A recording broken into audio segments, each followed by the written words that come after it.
We said on yesterday's show that we felt the fatigue might set in on VGK's Four Nations participants in last night's game. At least Eichel, Stone, Hannafin, they had an excuse. But what about the rest of the team last night? VGK loses a 4-point divisional game in Los Angeles. Our recap comes your way next, right here on Locked On Golden Knights.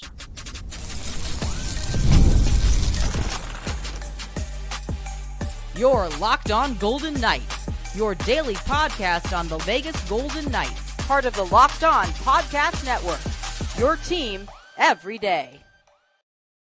We came back strong in that open. Tony Kradaska, longtime sportscaster and marketing consultant, along with Chris Golick, collectibles editor of the Hockey News and owner of Silver State Cards and Sports. Coming up ahead as well on today's show. You know what? The Kings are a major threat of the Pacific Division. We'll get into that. And the final third of the season, points projections. We'll get into all of that talk coming up ahead on this spicy edition. And I hope you got me cut out there and edited on that swear word. That was a bad one. I hope the FCC is not watching. I can't believe you got that intro out in one breath. You were. It was that okay? You were good. You got it. Okay, I got it. All right, I hit the post, as they say. The third period was a little bit off. Otherwise, the rest of the intro was good. A third period fit for the Kings. Have to do that. We have to serve it up there, as did VGK last night. So VGK with a 2-1 lead heading into the third period in Los Angeles last night. But the Golden Knights could not hang on to that lead. The Kings scoring 4 straight, including they had 3 goals on 4 shots in that game. And the Kings win that game going away.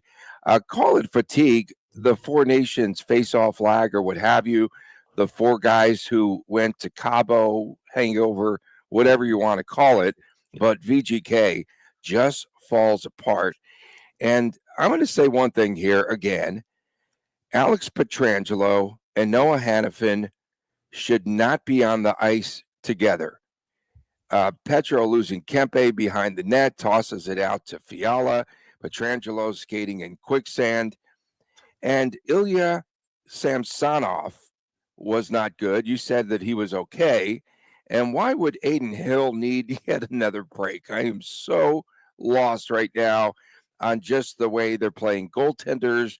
And then Pietrangelo, he didn't even, the hockey stat card, somebody posted it last night. His name wasn't even on it. He was on the bottom. Oh, okay, they cut that out. Okay, where do you want to begin? Like Gary Wallace on that Sportsnet interview, cut that out? Yeah, okay. On what? I cut him out of the picture, didn't I? On Sportsnet? You did. That was pretty good. At least I got Shea Theodore with his hands there, the little. Okay. All right. We're going to kind of dive in a little bit, but just kind of some general discussion. We'll dive into the third period here with some graphics and such. But 25 minutes of good hockey. Let's make sure that doesn't get lost here. The Golden Knights had a good hockey. You thought that was good. The pacing for 25 minutes, they had a real good hockey. Absolutely. I don't think the pacing was very good for about the last 7-8 minutes of the first and most of the second period. It was good hockey by the Vegas Golden Knights. They showed that they can commit to breaking down the Kings' defensive structure. And they could find some gaps in the armor, if that's the right way to say that. So credit the Golden Knights there. And yes, we did talk about the fatigue. I felt the game on Saturday was the adrenaline. We're back at the Fortress. Woohoo! Just get back to hockey and everything. And then, think about the path of travel for the Four Nations players, right? Boston to Vegas on Friday. Monday on a plane, it's a quick flight, but it's still a flight to LA and all of that. And then they're back, and it's not easy, and it's catching up, and it's catching up in all the interviews. Like, you're starting to catch sound bites from not just the Golden Knights, but McDavid has now said Four Nations was great, but you don't know if you can do something like that every season. And it's all starting to kind of creep back up here. General statement, Samsonov, I thought he was fine. I get it. You want your goalie to make that save. And Samsonov did make that save at least once in the third period. I forgot who was alone, basically went through 3 Golden Knights defenders, and Samsonov did a good job getting the right pad out there. I think the important box to check for Samsonov is, did he give the team a chance to win? Absolutely, yes. And let's go back to Coach Cassidy. Why Samsonov? You got the Chicago Blackhawks on Thursday. 2 divisional games, 4-point divisional games, Vancouver, LA. Get Hill out there, get Hill rights. Hill was very good on Saturday. And would that have made a difference? I don't know, but at least I think it would have put the team in a better spot. I agree with you. I agree wholeheartedly there. VGK sleepwalking. I thought nothing really going through the neutral zone. They still struggle with that against the Kings in that structure. Braden McNabb, bar down, Mark Stone on a deflection for VGK. Good I want goals. to get into your highlights. Yeah, I want to get into your highlights there. But first, let's talk about Bruce Cassidy. I mean, he was so mad. Said that the team lost every battle. He said that it was inexcusable for a team that is supposed to be in a position to be in the hunt here for the Stanley Cup. And he said that playing goal, they mismanaged the puck. He just fell a little bit short of just ripping a lot of players by name last night in the post game. They had to get him off the stage there or whatever. He wasn't on a stage. It would have got ugly. Step and repeat. Okay, show us some highlights here. Yeah, so we're going to dive into the third period. We're going to look at the 4 Be descriptive because a lot of people are listening. Yeah, no, we'll especially our talk friends about it. in I did this. Singapore.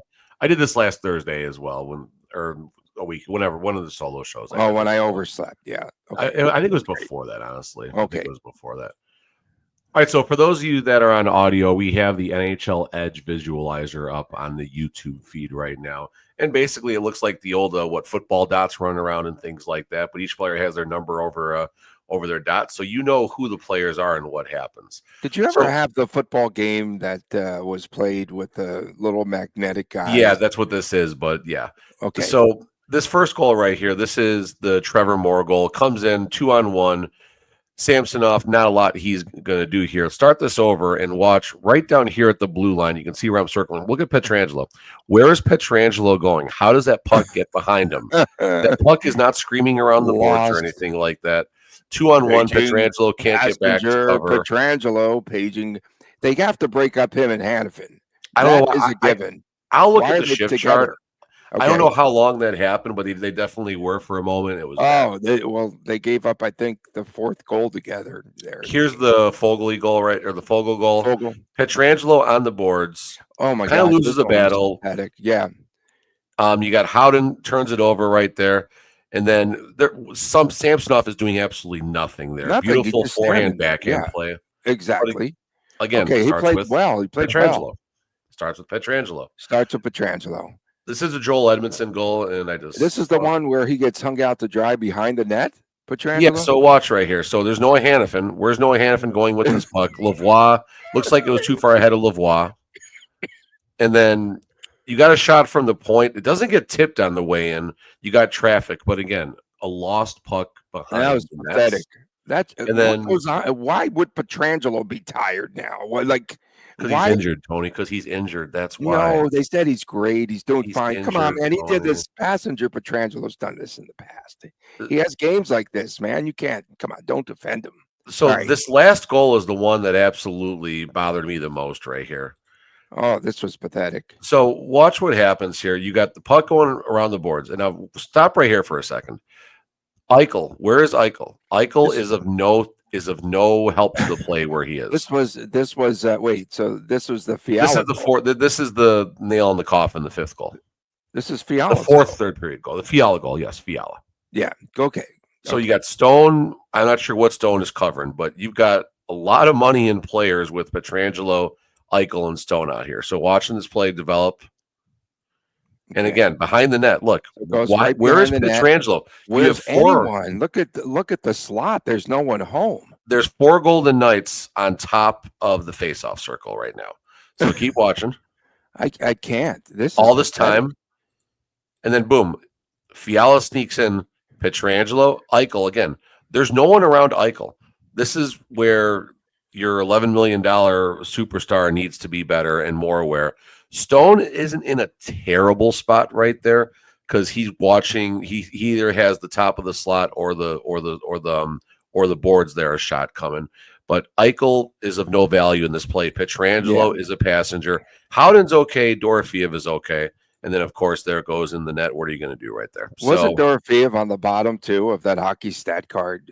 I got it up here. I'll pull it up in a second. Let me go ahead and kill the screen Okay. share. No, and that's get really back to good. that. Oh man, thanks for the visuals, bro. No, it's Showing good. stuff, I eh? enjoy. I always talk about it. And I pulled it up one of the shows. I think it was the planned absence, Tony. It was the planned absence for Oh, you the planned a couple absence, weeks not the ago. one where I took too much NyQuil and slept through everything. No, that was pretty funny too. So hockey stat That was cards, Pietrangelo, they had to go to the panoramic version because he was below a -4 as far as the grade goes. I which went mean, for the there lowest wasn't I've ever enough seen. room on the bottom. What most of the players are on the bottom of that. hockey You got card. Pearson, Kolesar, Wad, Dorofeev, and Haig as far as your bottom 6 go.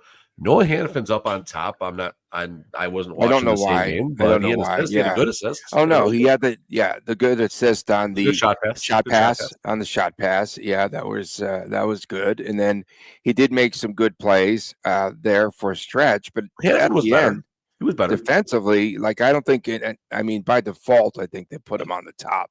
And then Darcy Kemper, 8th straight win at home, and that nice save on Nick Waugh just really stands out. Yep. He had some really good saves in the game, but that was a critical save in the contest. And VGK, I think that's when they came back, though, the Golden Knights. I think they scored after that. And Like, yeah, yeah, 5-2 no, again, was your final. 4 goals in the third period.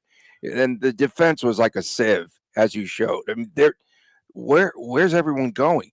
Yes, okay. You can make a case for Eichel and Stone and even Hannafin.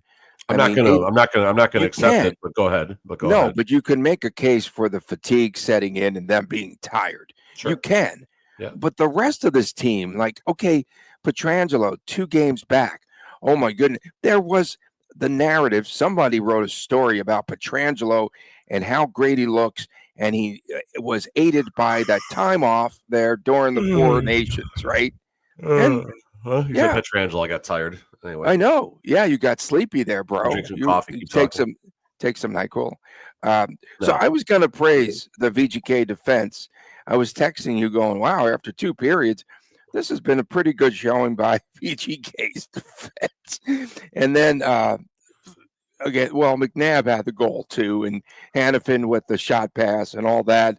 But then again, Pietrangelo just that late game lack of defense just showed no effort. But VGK will be fine. They'll be fine. Don't panic, folks, as Golick would say. Why? Because they're going to play the stinking next 5 games at home. No, this last game was a concern, and It's I not try a not concern. It's fatigue, but it's that's just a a concern. Tony. That's a It's concern. it's a concern to me because it's not just the players that had that time where they were playing in the Four Nations. Why would everyone else go to sleep? Because Eichel decides to take a game off on the ice. I think we can start by saying that Pietrangelo has a major problem. Pietrangelo has a problem that is keeping him. Listen, 100% Pietrangelo is not a great hockey player. 100% Pietrangelo is a very good. He's not an award responsible hockey candidate player. again after 2 games. The first Say that again.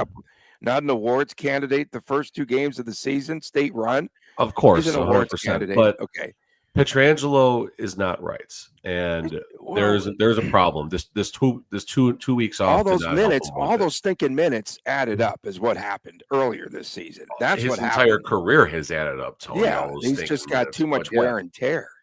No, I mean, listen, Pietrangelo, there's a major issue right now, and if 2 weeks off didn't fix it, playing the most intense hockey of the regular season schedule. It was just a lack of effort. It was just skating. I hope it's a lack of effort, Tony. I think it was just a lack of I effort. hope it's a lack of effort, but I And don't he think has it's a lack games of like effort. that, even when he was healthy, right? He's had those games. Unfortunately. Like he has games where he just sparkles, and then there's other games where he's out to lunch. I don't know. And if there is an injury there, they should have solved it there during that break. If he needed surgery, Maybe they what did, have and maybe this is the recovery. If we're gonna maybe be positive about it. Okay, that's fair. Coming up next, the Kings have a lot of home games, and they could move up in the standings. Will they make that move? We'll talk about it next. I will not swear, so we don't have to edit anything else again on today's episode. That comes your way next, right here on Locked On Golden Knights. When it comes to hiring, Indeed is all you need. Stop struggling to get your job post seen on other sites. Indeed's sponsored jobs. It puts your post at the very top of the page, and it helps you to reach the right candidates faster. And I've been in that spot before. Chris has as well, as we both have our own little companies and brands. And sometimes we have to hire people. Where do we go? We go to Indeed because the pressure's on. And every day without the right person is a setback. It really is. That's exactly when Indeed's sponsored jobs come in handy. And they make sure that your post is seen by the right candidates right now. So, right now, you can speed up your hiring process with a $75 sponsored job credit. Go to Indeed.com/lockedon, Indeed.com/lockedon right now and support our show. What show is this today? It's Locked On Samsonov. It's Locked On Golden Knights. So please go to Indeed.com/lockedon right now. Support our show. Tell everyone that you heard about it and heard about Indeed on this podcast. Terms and conditions apply. Hiring, Indeed, is all you need. Welcome back on this edition of Locked On Golden Knights. Tony Cardasco and Chris Golick. We come to you from Las Vegas on the daily. Thanks for making us your first listen each and every day. Find us wherever you get your podcast. And please make sure to subscribe to that YouTube channel. And Fridays, WTF, Saturdays, sometimes it is the Chris Jr. show. So yesterday, Chris, we talked about the Kings on home ice. They are 19-3-2. Do they call it the home castle? Do they call it the castle? No. They kept trying to act cool. They call it the half full because everyone's gone for most of the game. Whoa, geez, that's a tough one. Yes, for sure. No, they showed up last night at the start of the second period, and a lot of the folks were in their cars listening to that 4-goal onslaught. But here's a Kings team that started the first 4 games on the road this season because, of course, as State Run said last night, they kept calling it the Crypt because they wanted to be cool like that. But at the Crypt there, when they finally got home, they just started to play well. Was State Run doing the Crypt walk too, Tony? I saw that. Catching up at home, 31-17-7 now overall, 5 points behind VGK. Cassidy, he had a strange quote about that 4-point game there last night. I didn't quite understand where he was heading, but they're 5 points behind VGK, 3 games in hand right now. And the Kings this season, the strength I think has been its defense and their scoring and different heroes stepping up each night. And sounds cliche. Well, right now the Kings would play Edmonton again for a 4th consecutive season. But you don't want to play the Kings, especially if they close late this season and are at the top of the heap there in that division, because if they get home ice, that advantage, they're just so good at home. And this team is a threat for sure. Yeah, I mean, they've always had a good structure. There's been a couple different coaches over the years, but they've always had a similar structure that is incredibly difficult to play against. And Golden Knights saw it last night, right? Although I don't know if it was as much last night as it being difficult to play against, as much as the Golden Knights just basically went out to lunch for the third period, unfortunately, and fatigue and everything we covered in the first segment is true. But at the end of the day, the Kings are an incredibly difficult team to play against. And this is the second loss in regulation for the Golden Knights this season to the Kings, if I'm not mistaken. Mm-hmm. And all the games have been pretty lopsided when the way. Yeah, exactly. When the final buzzer rang. 2-1 Kings series lead. Oh, and at least, you know what, though? Here's a positive for you, Mr. Golick. At least this series was not done by American Christmas, because they'll play again on March the 9th here. I'm sorry. I had to get No, you're good. You're good. I mean, we talked about this yesterday. You know, the Kings are, 1 or 2 games back from most of the teams in the league, maybe even 3 or 4. But still, as far as goals against, 141 goals against, which ranks second overall. Again, 3 less games played than the Jets, the Dallas Stars, who are 3 more goals allowed, the Caps, who are a couple more goals. So point being is the Kings are right there, and let's call it the top 5 or 6 as far as goals against. The Golden Knights, with 3 more games played than the Los Angeles Kings, giving up 20 more goals. That's a big number. That's a big number here. And what people I think keep forgetting about, and I'll keep reminding everyone, Drew Doughty missed the first 44 games, 45 games of the season, 46, whatever the number was. And this has been a nice acquisition. Doughty has basically picked right up where, he's left off in his career. He's always been a sound defenseman and a great leader in that locker room. You still got Kopitar, you got Fiala coming on, and a lot of other, and all their young players. I mean, it's all just starting to click right now. And it's not just going to be trouble this year for the Kings, but it's going to be trouble for seasons beyond. Kopitar is getting up there in age, but you've got other types of players like a Byfield, like an Alex Turcotte, on the backside, like a Laferriere, and Spence, and all these guys, Laferriere, all these guys, absolutely. This Kings team is going to be trouble for years to come, and they have the ability also to make moves at the deadline. I think it's around $4 to $5 million in deadline cap space, and that number could obviously change if the Kings can shed a contract or something. So the Kings are the threat right now. It's not the Oilers. The Oilers are a dumpster fire coming out of the Four Nations, and they play back-to-back nights on the road. Oh my gosh. Yeah, no, it was tough. Don't get me wrong, it was tough, and I'll give that. But I think from a top to bottom, just a good overall team. If it is Kings and Oil in the first round, I think the Kings will have a better results. They should have a better Golden result. Knights and Kings, watch out. Yeah, that'll be a tough series and fun, and one that I would really like to see.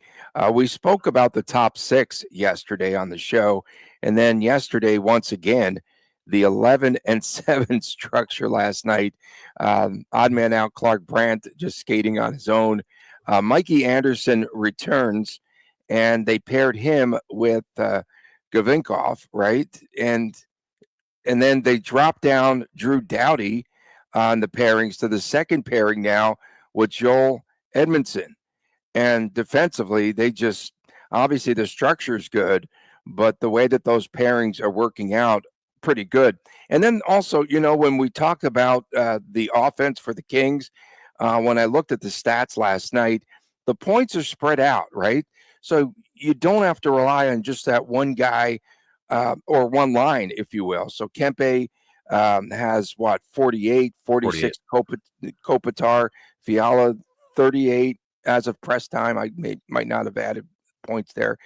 Byfield 33, 31 for Laferriere, 30 for Fogel, 30 for Deneau, something like that, right? I mean, the points are spread out with this team, and so every night they are getting, as I mentioned earlier, a new hero stepping up. What I want to know is how Brandt Clark is the odd man out on the defense with 4 goals and 21 assists. He's their leading defensive scorer. That's kind of a bit of a head scratcher. It's funny, but it's not. But once Doughty came back, and I think that the rationale, Kings fans were confused. Well, they played him, but he played like 5 minutes, which is probably 18 minutes according to my disparities there, and I can't add. And anyway, what did he play last night, Brand? They tried to get him. It was probably 4 or 5 minutes. No. They tried to get him more minutes. Okay. They tried to get him more minutes. But I mean, again, he might have had a shot pass in there last night. You've got a lot of players, if you do, and judging by the attendance, many of you don't, but if you do go to Henderson Silver Night games, so many players you've seen with the Ontario Reign recently: Alex Turcotte, Laferriere, Byfield, Brandt Clark, Tanner Jeannot. I don't know if he was ever, but he is a recent rookie, came up with the Nashville Preds organization. On the backside, Mavari, Jordan Spence, and then also Brandt Clark as well. So this shows you the strength of a farm system and how you build your team through the American League. And we're talking many years from now when this might not even matter, but this is something that the Golden Knights at some points are going to need to do, is build up their American League roster so they can have all these players come up. The Kings aren't looking for, that second line center. They got Quentin Byfield, who has just been amazing. They're not looking for that top line kind of unsung hero. They got that in Alex Turcotte. So now they have all sorts of options when it comes to the trade deadline. If they do go for that superstar with maybe a higher cap hit, where a team is looking to possibly take on half the cap hit to let that player go and stuff. So say this again over and over. And the goaltending too. We barely even just kind of touched on that, but the goaltending stats here. You got Kemper, you got Rittich back there. Two very solid goalies. Rittich isn't having as good of a year. He's an 8.92 save percentage, 2.59 goals against, but he's 12-11-1, so he's at least 500 as far as a points percentage for the team goes. And Darcy Kemper, 18-6-6 and a 9.18. I mean, Team Canada, that should have been in our Team Canada consideration, but I guess they got it right with how Jordan Binnington did in that overtime. That erases all of those concerns. Brent Clark, by the way, 8 minutes and 13 seconds. He was tired today. That's three more minutes than he had played in the previous outing. And Pietrangelo, by the way, -4. When was the last time this guy had a -4 game? I don't remember. 2 weeks ago. I don't know. I mean, maybe a couple right before the break. Yeah, it would. I mean, listen, it was an ailment. It was an ailment. I'm telling you, Pietrangelo isn't right. This is, I get it. He's an older player. All right. He's an older player. We're not going to mince words here. He's a 2 steps slower than he ever was. Why did they write that story about how refreshed he was coming back from the break? I must have missed that. The ailment maybe I'm blocked by the writer. Of course. I don't know. Yeah, you must be blocked by them. That's again. Fine. Probably a good thing. But -4, when you look at that, that's telling. It's very much telling. Yeah, no, I'm trying to look and see how many other times that's so they don't even have the Kings game up yet on Hockey Reference, or they're sleeping. I mean, like Nashville -2, Carolina -2, -1 against the Blackhawks of all teams. Pair of -1s against the Islanders and the Rangers. Never remember him. In the Sharks, +3 in Seattle, +3 in Vancouver. So he had a nice run. -3 going back to the Carolina game earlier in the year, -3 last time against the Kings. Not last time, but in that, that was last time. Last time they played the Kings, he was a -3. So seriously, okay, so -7 in the last 2 meetings. They might want to rest him when they play the Kings. March the 9th. Yeah, rest him in general. Get Ben Hutton out there. Rest him. Yeah. Yes, exactly. A serious threat are the Kings. 15 home games, I believe, remaining, if my math is correct. 9 on the road, something like that. I'm way off usually. Okay, coming up next. 27 games left. What I have 24. It's 27 total games left, and they've played 24 and 17 home of their 27 remaining. If I'm seeing this right. I said 15. Okay. I'm in the ballpark. Coming up next, our predictions for point totals for the VGK for the remainder of this season. Coming your way next, right here on Locked On Golden Knights. Welcome back on Locked On Golden Knights on this edition. My math is so poor, man. We appreciate you making us your first listen. At least I'm not dropping F-bombs. Like, can you make sure that that's edited out? I gotcha. I don't want to chase away the kiddos. You're good. Don't worry. Okay, we appreciate you making us your first listen every day. VGK, hang on. What are my numbers here? I'm sure they're off. 25 more games now for 24. VGK. Doesn't change your percentage. They didn't get 2 points last night. Just tell us how many games will be at home. The Golden Knights at home, they've played 29, so there should be 11 more games at home. Okay. I'm going to say for the month for the remainder of the season, but that's how we broke it down. I am going to say VGK gets 15 more wins, and I have my point total at 31 and a hook, and they'll be over 500. And they had, again, the second easiest schedule after the new year. And after the two nations face off, you had them there with an easy schedule as well. Chicago, Nashville, Pittsburgh, Calgary, Colorado. I think they play them each twice. Again, in the month of March, I think there's 13 games. Well, there's a lot of games. I'm not going to give you a number here because I'm always wrong. But None of those games in the month of March are against the Pacific Division. None against the Pacific. This is the biggest issue I have with this bogus scheduling and sometimes this league, save the two nations face off. And 6 of 9 against the Pacific in the month of April. But again, they'll be done by then with the Kings. That's bizarre. How's there not one game against the Pacific in March? That's what I'm saying, because you're finally catching on that things are really rigged around here, bro. It's really bad. I don't know. That's a weird cog in the schedule. That's weird. It's every year. Where have you been? No, I feel like I've never seen them go an entire calendar month of a full, Wait, that's a lot of points. 31 and a half. Is this team going to get 31 and a half? So there's 48 You're going to take the under. I'm right with you though. I basically said 48 points, and I did a points percentage of 62, 620 if you want to put it like that. And what is that? What's that? That would be basically 29 and change. So I say 30 points, getting the Golden Knights at 104 points when the dust settles.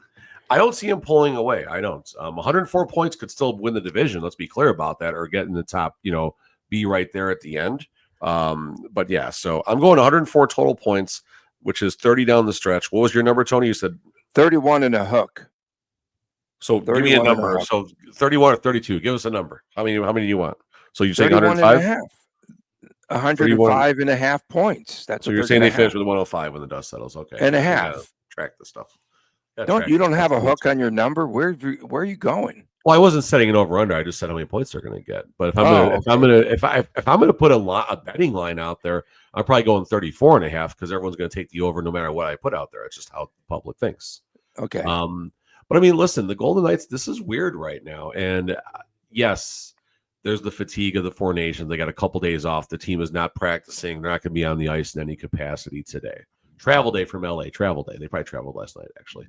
But it's weird. Like I'm again, this could be a cup contending team still. I'm not going to take that away from them. Shea Theodore's situation has made it very interesting to see if the Golden Knights, Kelly McCrimmon is still full of crap, saying they're not going to make any major moves. Oh, after last night's game, he's on the phone. He might have been on the phone last night.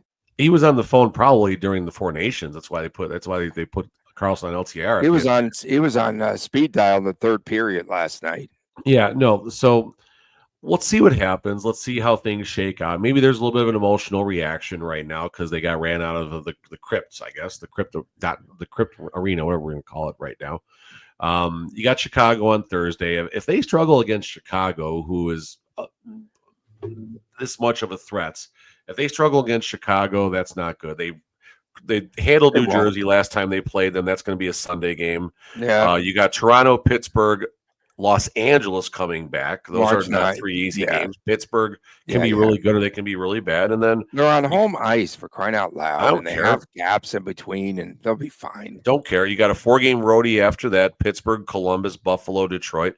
That Pittsburgh game is going to be the tough game right there, by the way. Cross country, 1 day of travel. That's going to be a really tough game. And then Columbus has been scrappy, and then you got to go to Buffalo, who always wants to crush Eichel. It's going to be not an easy game, and then the Red Wings, who are right around playoff contention. So, which players for VGK will be off for the Chicago game? You have to You have to rest. If anyone's off, no one should be off. Is the answer to that? I would rest days. You don't need games off. I would rest. I would rest Eichel. Man, the guy's hit the wall. He's hit the wall. No. He did last night. You want to go represent your country, put in the time for your crest. Whoa. We appreciate everyone tuning in, especially our everydayers. Thank you so much. Of course, don't forget Fridays are WTF. Saturdays, sometimes the Chris Times Chris Jr. show. We come to you each and every day from Las Vegas.